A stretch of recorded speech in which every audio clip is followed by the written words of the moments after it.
Some mysteries don't start with an explosion. They start with a routine flight and one small question that should have had an easy answer.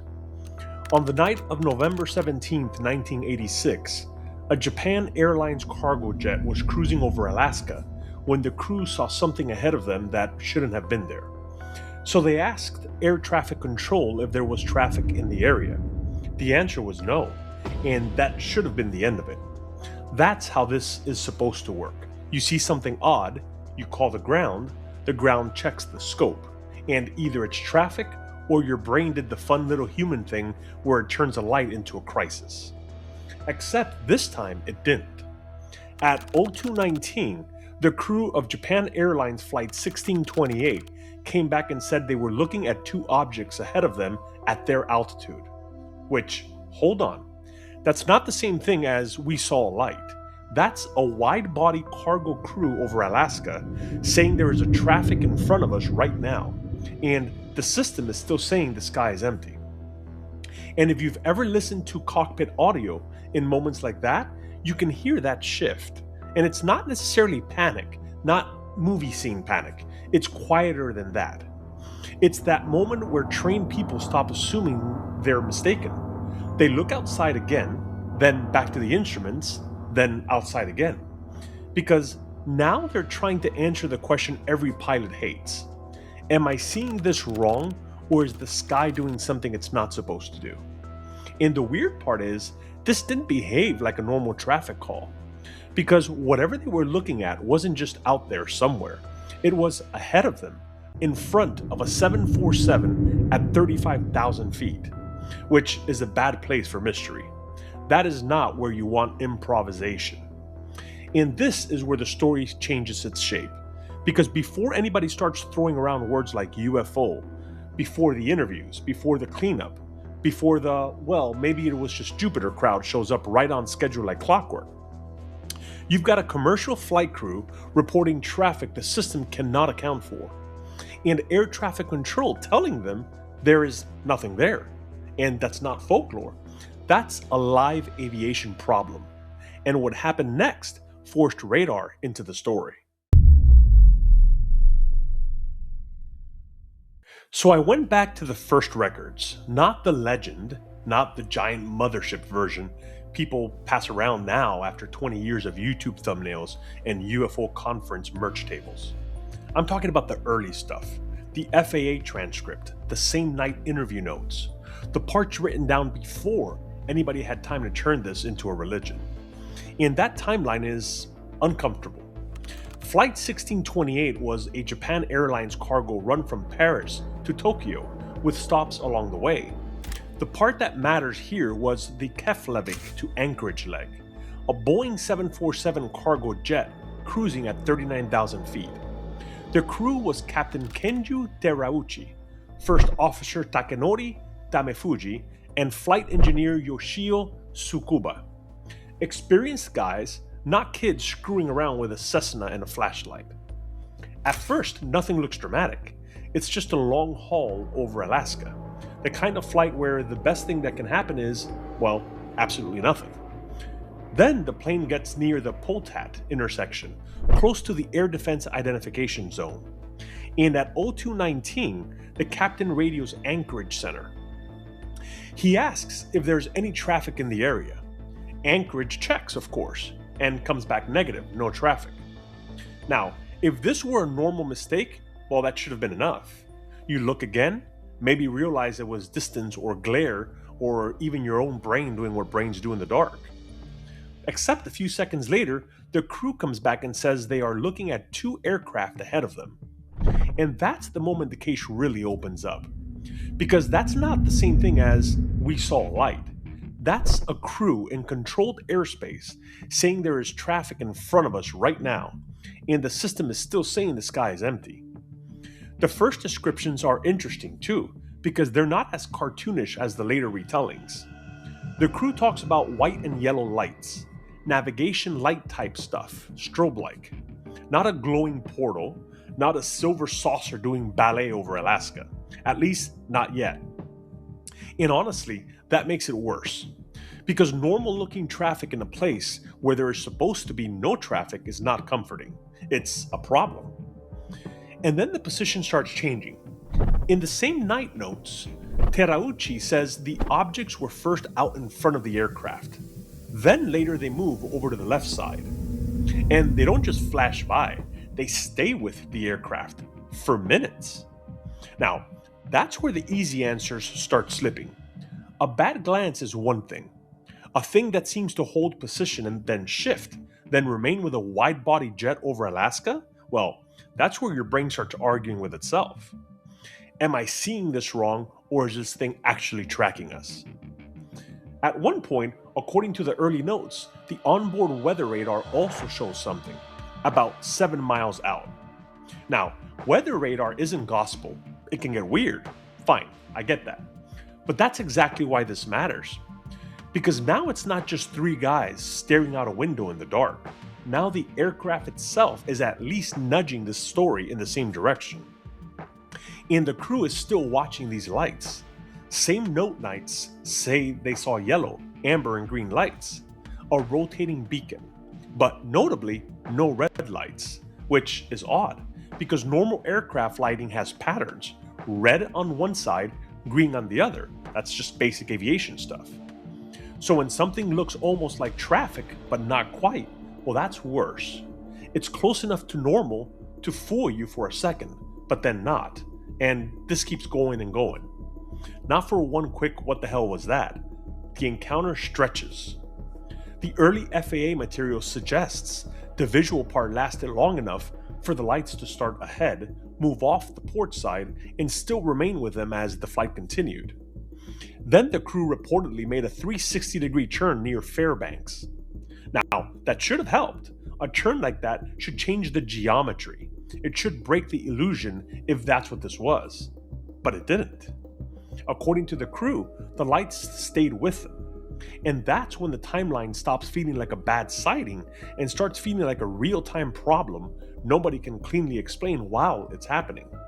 The crew sees traffic. ATC says negative. The lights hold position. The aircraft radar gets involved. The objects shift. A full turn doesn't shake them. Now, that's not proof of aliens, so relax. But it is proof that by this point, this was no longer some flimsy pilot saw a thing story. And then the controller said the words that should have settled the whole thing, but somehow made it worse.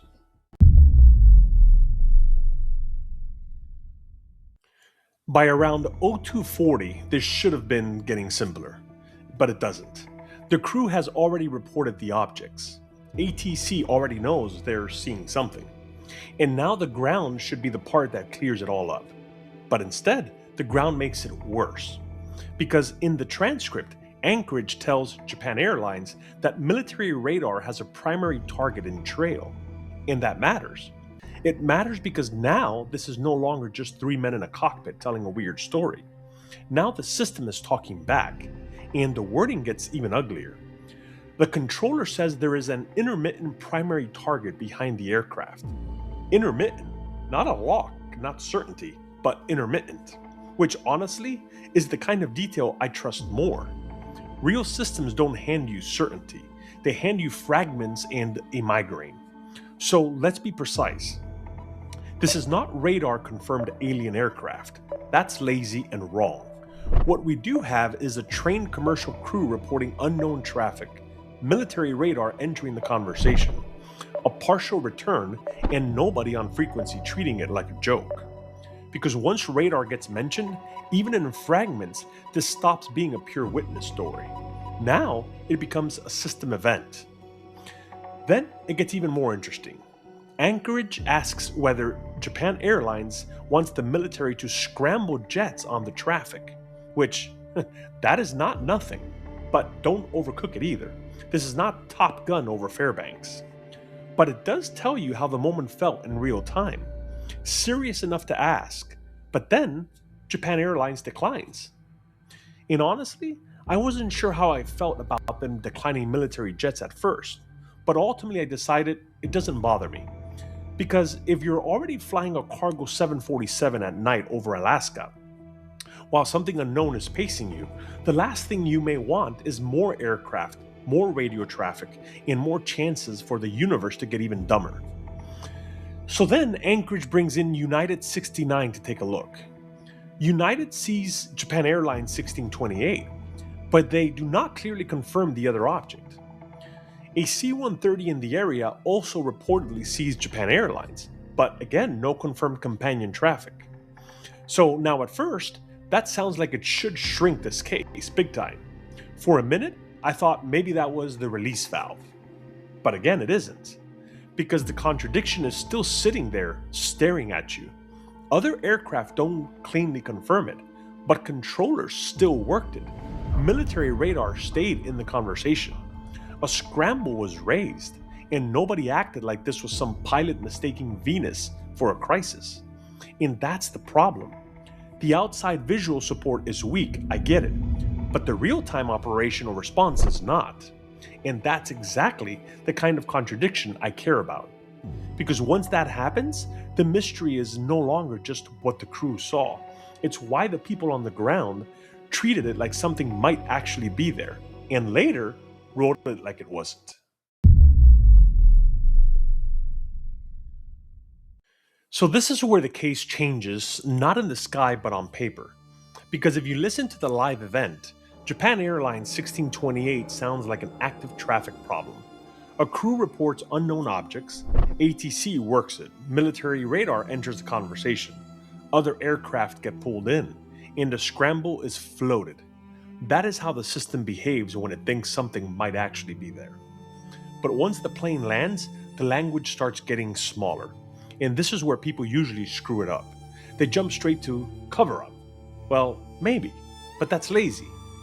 What you can prove is uglier and honestly more believable. The system moves from protecting the aircraft to protecting the explanation, and that's the shift. In the air, the only question is whether there is something near this jet that could be a threat. After the fact, the question becomes whether anyone can prove exactly what it was. And if the answer is no, bureaucracy does what bureaucracy always does. It starts sanding the edges off. You can see it in the December 18th, 1986 memo from Quentin Gates, the air traffic manager at Anchorage Center. Gates writes the sentence every skeptic should absolutely throw on the table. Quote, radar data recorded by Anchorage Center does not confirm the presence of the traffic reported by Flight 1628. This is a real hit to the case. That line hurts. But here's why the case survives it anyways. That same file also shows Japan Airlines reporting traffic in real time, the ROCC reporting a primary radar return, the controller relaying an intermittent primary target, and a military scramble being offered. So no, this is not radar-confirmed UFO, but it's also not nothing happened. It's worse than both. It's a live anomaly that got weaker when lawyers and analysts touched it. A weird night over Alaska gets translated from "we may have unknown traffic near a 747" into "we cannot conclusively confirm the reported traffic." Those are not the same sentence. One is an operational emergency, the other is a liability shield. And once you hear that shift, like really hear it, the case changes. Because the story didn't get disproven, it got domesticated, filed down, made safer, turned from a live problem into a manageable paragraph. And once that happens, the next question isn't just what was out there, it's whether the version most people know now is even the same event at all. Now we've got to deal with a part of this case everybody remembers, Captain Kenju Terauchi. Because eventually every story like this gets reduced to one man, and if we're not careful, this whole case gets held hostage by the loudest version of his story. Terauchi was not some random pilot seeing ghosts in a windshield. He was an experienced Japan Airlines cargo captain, a former military fighter pilot, and contemporary reporting described him as 47 years old with 29 years of flight experience. That means when he says something strange, you take it seriously. Not blindly, but seriously. And when you go back to the same night FAA records, the version closest to the event is actually more restrained than the legend. And that's important. In the FAA interview summary, Terauchi describes unidentified air traffic, not a giant alien city. He says the lights shifted from horizontal to vertical, moved from ahead of the 747 to the port side, stayed there for about 35 minutes, and he lost sight of them around 40 nautical miles north of Talkeetna. He also reported VHF static during the encounter. That is a strong witness statement. But it is not yet the full myth, because later the story gets bigger. This is where the case gets vulnerable. Over time, the public version becomes two small craft, a giant mothership, something twice the size of an aircraft carrier, and the famous walnut-shaped drawing. And look, that's fantastic TV. It also is where skeptics start licking their chops. Because once you go from "we're seeing strange lights pacing the aircraft" to "there is a flying aircraft carrier next to my 747, you just change the burden of proof by about 1,000 miles. And the file does not support that bigger claim cleanly enough. That's the honest answer. But then it gets worse. The FAA later highlighted that Terauchi had reported other UFO incidents before and after this case. Skeptical coverage based on the FAA release labeled him a UFO repeater. That is not neutral. That is the bureaucratic version of "this guy again?" So maybe that's fair, maybe it isn't. Either way, it still raises a real caution flag. If Terauchi had a tendency to interpret hard, especially in darkness, especially with bright lights, well then that matters. You have to say it. And here's the part I'm not going to give away. Even if Terauchi overinterpreted the size or the shape or the mothership angle, that still does not erase the event, because the giant craft is the weakest part of the case. The real-time anomaly is not. You cut the mothership, you cut the aircraft carrier line, you cut every late retelling that sounds like it should come from the Coast to Coast AM theme music, and what's left? Well, what's left is still a veteran captain, still a professional crew, and still unknown traffic being reported in real time. It's still Anchorage Center taking it seriously, still military coordination entering the picture, and still a paper trail showing the system reacted first and got cautious later. And honestly, this is how good cases get ruined. Not because the witness made the whole thing up, but because the most dramatic version of the witness statement becomes the only version people remember. That's what happened here. So, if you want the cleanest truth, well, Terauchi probably made the case bigger than the file can fully support. But he did not create the case out of thin air, and that distinction really matters. Because even if you cut the giant mothership clean out of the story, the system still acted like something was there. And once you see that, the next question gets ugly real fast. Because now we have to ask whether the skeptical explanation actually fits the behavior, or just sounds neat from the ground. Now, if you're listening to all this and thinking, okay, Ralph, but what if this was just a pilot seeing weird lights and building a UFO out of nothing, out of thin air? Well, good. That is exactly the question we should be asking. Because the skeptical case here is not stupid. In fact, parts of it are very strong. And the two names you run into over and over are Philip Klass and Robert Schaefer. Klass was not some random internet guy with a Reddit avatar and a superiority complex. He was a longtime aviation and aerospace journalist, and one of the most aggressive UFO skeptics in America. Schaefer came later and kept that same energy, just with slightly more paperwork and the same amount of smug. Their basic argument is this. The first lights Terauchi saw were probably bright celestial objects, mainly Jupiter. And in some early versions, Mars gets pulled into the theory too. And to be fair, that's not crazy. At the time of the sighting, Jupiter was extremely bright, low in the sky and positioned where a pilot could mistake it for something sitting out at flight level, especially in twilight over Alaska. Klass specifically argued Jupiter was about 10 degrees above the horizon, which can make a bright planet look like it's hanging at your altitude instead of way out in deep space. And that part matters, because if a bright planet stays visible through churns, through descent, through time, that can create the illusion that something is pacing you. And if you're already spooked, Your brain starts connecting dots like a caffeinated detective with no sleep. Class also hammered another point. If the object was real out there, why didn't the other aircraft see it? And that's strong too. A nearby United Airlines flight was vectored in. A US Air Force C-130 was also brought into the area.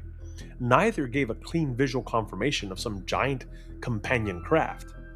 That is one of the strongest skeptical hits the whole case takes. Still, the skeptical case is strongest in 4 places. Terauchi's later story gets bigger than the same night file. Other aircraft do not visually confirm the giant craft. The FAA later won't certify clean radar confirmation. And bright celestial misidentification is absolutely plausible. So that's the strongest anti-case. And if you're being honest, it lands pretty hard. But here's what still survives after all that. The skeptical case explains misperception. It explains embellishment. It explains why the story may have grown teeth after landing. But what it does not fully explain is why the real-time response still looked bigger than the final explanation.